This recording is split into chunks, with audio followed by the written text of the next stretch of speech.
കുറേ നേരമായി നിൽക്കുന്നു, പക്ഷെ ഭക്ഷണം കിട്ടിയിട്ടില്ല എന്നൊരു പരാതി അവിടെ നിന്ന് വരുന്നുണ്ട്. രാഹുൽ, എന്താ അവിടെ അവസ്ഥ? ആർക്കും ഭക്ഷണം കിട്ടാത്തൊരവസ്ഥയാണോ? തീർച്ചയായും ഇത് കണ്ടേ ഞെട്ടണ്ട. കഴിഞ്ഞ തിരുവോണ ദിവസം ഹോട്ടലിൽ ഭക്ഷണത്തിന് വേണ്ടി മുറവിളി കൂട്ടിയവരുടെ ബഹളമായത്. മണിക്കൂർ 2 മണിക്കൂറൊക്കെ ക്യൂ നിന്നിട്ട് പോലും ആഹാരം കിട്ടിയില്ല എന്ന് പറയുന്നു. നമ്മൾ തിരുവനന്തപുരത്തെ വാർത്തയായിട്ടാണ് പറയുന്നത്. ഏത് ഹോട്ടലാണെന്നൊന്നും നമുക്ക് വ്യക്തമല്ല. പക്ഷേ ഇത്രയും ആൾക്കാർ തിരുവോണ ദിവസം ആഹാരത്തിന് വേണ്ടി ഇങ്ങനെ മുറവിളി കൂട്ടുന്നത് കാണുമ്പോൾ സത്യം പറഞ്ഞാൽ ഓണം എന്തിനാണെന്ന് ഞാൻ ആലോചിച്ച് പോകുന്നുണ്ട്. പണ്ട് പുരാതന കാലം തൊട്ട് തന്നെ നമ്മൾ ഓണ ദിവസം, ഞങ്ങൾ നാട്ടിൻപുറത്തുകാർ പൊതുവേ ഒരു രീതിയുണ്ട്.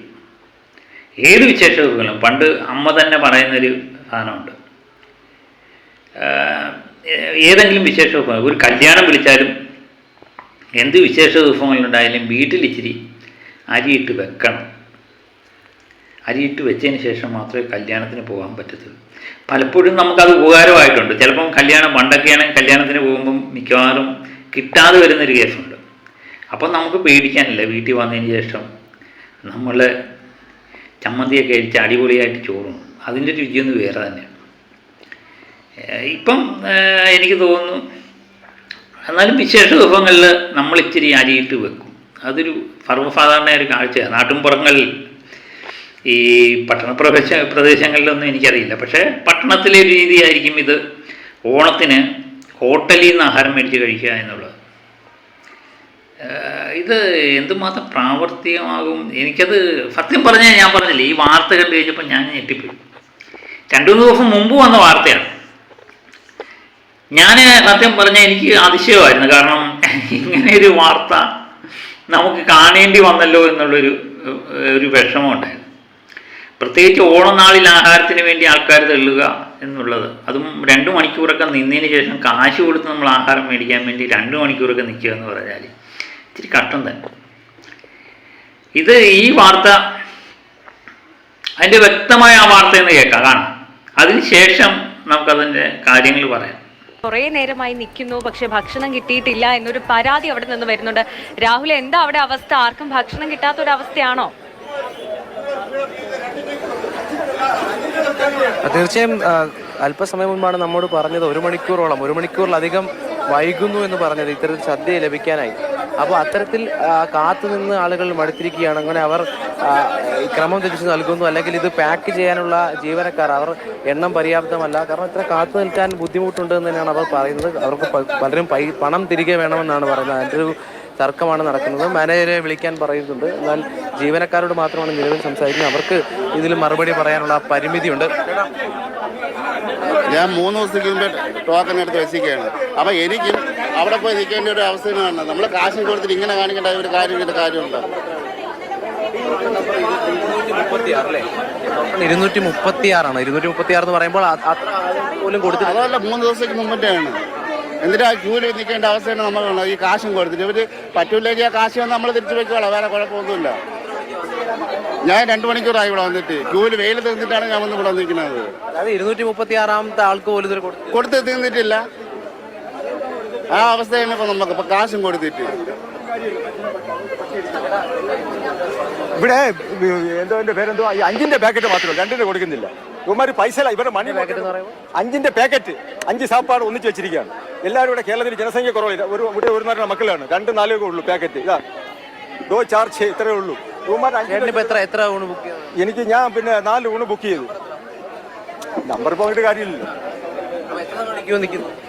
2 മണിക്കൂറുടെ ക്യൂ നിൽക്കുകയാണ്. പറയുന്നത് ഇവന്മാര് പൈസ എല്ലാം നോക്കും. അവർക്ക് മണി മോട്ടിയേ ഉള്ളൂ. കാശ് അവന്മാർ അകത്ത് കൊടുത്തോണ്ട്, പെണ്ണുങ്ങൾ അകത്ത് കൊടുക്കും. മുതലാളി അകത്തോട്ട് കയറുകയാണ്. ഉണക്ക അല്ല, അകത്താണോ ഇപ്പൊ ഫുഡ് കൊടുക്കുന്നത്? അകത്തല്ല, ഇവിടെ ഇഷ്യൂ ചെയ്യണം. പക്ഷെ അവന്മാർ പാക്കറ്റ് ഇഷ്യൂ ചെയ്യുന്നില്ല. നിങ്ങളെ പബ്ലിസിറ്റി അവന്മാർ വിളിച്ചു വരുത്തി. അതായത് ഈ പറയുന്ന പോലെ പാക്കറ്റ് അത് കൃത്യമായി ആളുകൾക്ക് നൽകുന്നില്ല. ഈ അകത്തുള്ളവർക്കും അവർക്ക് ആഹാരം നൽകണം. അപ്പൊ അവിടെ കൂടുതൽ ശ്രദ്ധ കേന്ദ്രീകരിക്കാനുള്ള രീതിയിലാണ്. അപ്പം ഇത് എനിക്കങ്ങോട്ട് ഇപ്പോഴും അങ്ങോട്ട് വിശ്വസിക്കാൻ വയ്യ. ഇങ്ങനെ ഇത്രയും ആൾക്കാർ. പണ്ട് ഞാൻ ഈ യാത്രയൊക്കെ പോകുമ്പം ഹോട്ടലിൻ്റെ മുന്നിലൊക്കെ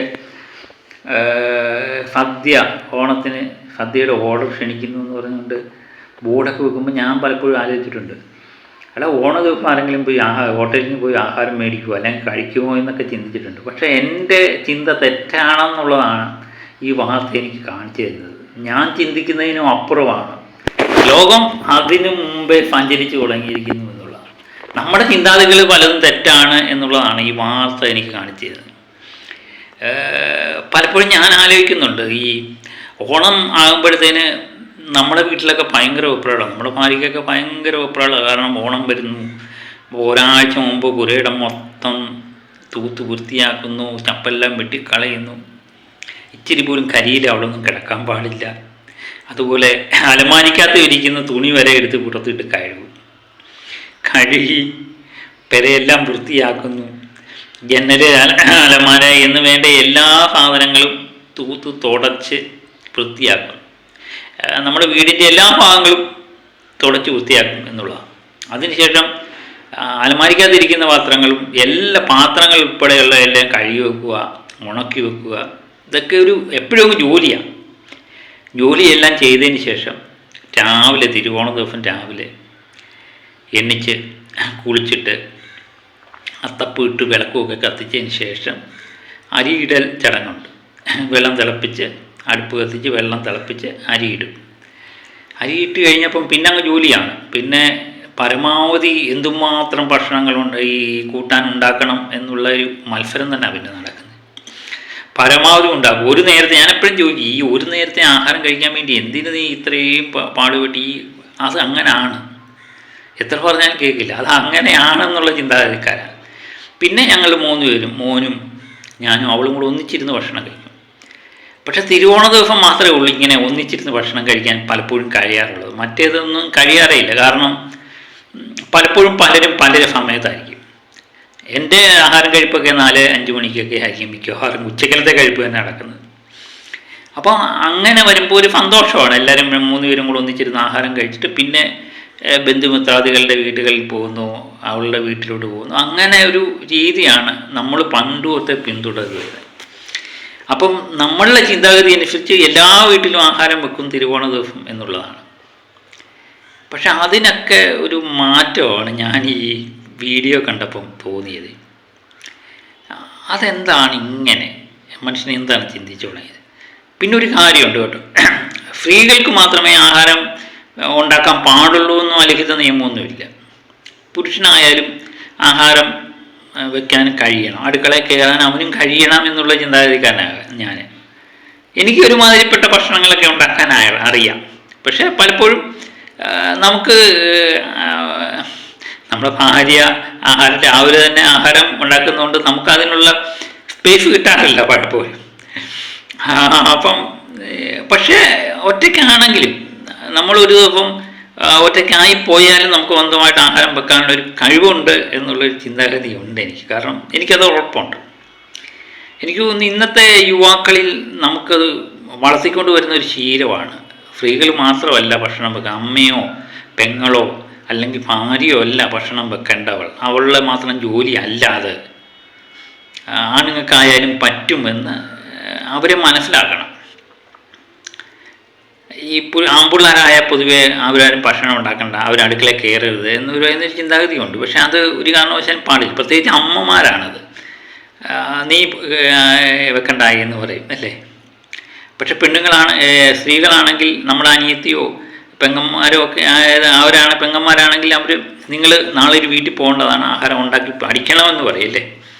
പക്ഷെ ആ ചിന്താഗതി മാറണം. സത്യം പറഞ്ഞാൽ സ്ത്രീ ആയാലും പുരുഷനായാലും നമ്മുടെ മക്കളെ ആഹാരം എന്തെങ്കിലുമൊക്കെ ഉണ്ടാക്കി പഠിപ്പിക്കണം. കാരണം നാളത്തെ രീതി എന്താണെന്ന് നമുക്കറിയില്ല. ചിലപ്പോൾ ഒറ്റയ്ക്ക് പോയി വിദ്യാഭ്യാസം ചെയ്യേണ്ടി വരും. അവിടെ ഒരു കാരണവശാലും ഹോട്ടലില്ലെങ്കിൽ പട്ടിണി എടുക്കേണ്ടി വരില്ല. ചോറും ഇച്ചിരി കൂട്ടാനും ഒരു ചായയൊക്കെ തിളപ്പിക്കാൻ സ്ത്രീകളെ സ്ത്രീകളെ പ്രാപ്തരാക്കുന്നതോടൊപ്പം തന്നെ പുരുഷനെയും പ്രാപ്തനാക്കണം. അത് ഈ കുടുംബത്തിൽ തന്നെ തുടങ്ങണം, അമ്മയിൽ നിന്ന് തന്നെ തുടങ്ങണമെന്ന് തോന്നുന്നു. അമ്മമാരുടെയൊക്കെ ചിന്താഗതി മാറേണ്ടിയിരിക്കുന്നു അല്ലേ. അപ്പം ഒരുമാതിരിപ്പെട്ട ആഹാരങ്ങളൊക്കെ നമ്മുടെ മക്കളെ ഉണ്ടാക്കി ശീലിപ്പിക്കണം. പക്ഷേ അതിനൊന്നും മനസ്സിലാകുന്നില്ല. ഇത് എന്താ എനിക്ക് മനസ്സിലാകുന്നില്ല. ഞാനെപ്പോഴും വിചാരിച്ചു ഈ ഹോട്ടലിൽ കിടന്ന് ഈ തെള്ളുന്ന സമയത്ത് നമ്മുടെ വീട്ടിൽ ഇച്ചിരി ആഹാരം ഇട്ട് തിരുവോണ ദിവസമെങ്കിലും ഇച്ചിരി ആഹാരം ഇട്ട് വെക്കാൻ പറ്റില്ലേ? അതുപോലെ ഒരു പരിപ്പ് കറി, ഇപ്പം ഇച്ചിരി പപ്പടം, ബാക്കി എല്ലാ കൂട്ടാനും നമുക്ക് പുറത്തുനിന്ന് മേടിക്കാൻ കിട്ടും എന്നുള്ളതാണ്. അതെല്ലാം കൂടെ കൊണ്ടുവന്ന് നമ്മുടെ വീട്ടിൽ ഇച്ചിരി ചോറിട്ട് വെച്ചൊരു ഇലയൊക്കെ വെട്ടിയിട്ട് നമ്മളിച്ചിരി ഭക്ഷണം കഴിക്കുക, എല്ലാവരും കൂടെ ഒന്നിച്ചിരുന്ന് ഭക്ഷണം കഴിക്കുക എന്ന് പറയുന്ന ഹോട്ടലിൽ നിന്ന് കിട്ടുന്ന ഭക്ഷണത്തിൻ്റെ ഇരട്ടി രുചിയായിരിക്കും അല്ലേ? പക്ഷെ അതിന് മനുഷ്യൻ തയ്യാറാകുന്നില്ല. അവന് മണിക്കൂറുകളോളം ഹോട്ടലിൽ പോയി കെട്ടിക്കിടന്ന് ആഹാരത്തിന് വേണ്ടി നിൽക്കുന്നു എന്ന് പറയുമ്പോഴേ സത്യം പറഞ്ഞാൽ ഇതിന് താഴെ വന്നേക്കുന്ന കമൻറ്റുകളും അത് തന്നെയാണ് സൂചിപ്പിക്കുന്നത്. പലപ്പോഴും പറയുന്നു ഈ വീട്ടിൽ ആഹാരം വെക്കാൻ പറ്റാഞ്ഞിട്ടില്ലേ എന്നനുഭവിച്ചോ എന്ന് പറയുന്ന ആരും ഇതിന് അനുകൂലിച്ച് സംസാരിക്കുന്നവരാരും ഞാൻ കമൻറ്റ് കണ്ടുമില്ല എന്നുള്ള. അപ്പോൾ ഓണമൊക്കെ മാറിയിരിക്കുന്നുള്ള ആഘോഷങ്ങളെപ്പോഴും മലയാള തനിമയുള്ള ആഘോഷങ്ങളെപ്പോഴും നമ്മുടെ ഒരു രീതിയുണ്ട് പണ്ട് തൊട്ടേ, അത് പലപ്പോഴും മാറിയിട്ടില്ല കേട്ടോ. പ്രത്യേകിച്ച് ഓണത്തിൻ്റെ ഒരു രീതി, ഇത്തിരി ആഹാരം എല്ലാവരും കൂടെ ഒന്നിച്ചിരുന്ന് കഴിക്കുക, അത് ഹോട്ടലിൽ നിന്ന് അല്ലാതെ വീട്ടിൽ തന്നെ ഉണ്ടാക്കി വെക്കുക എന്നുള്ള ആ രീതിയിലേക്ക് വന്നു കഴിഞ്ഞാൽ വളരെ സന്തോഷമാവും ഓണം. ഇത് നമുക്ക് പറയാനല്ലേ പറ്റൂ.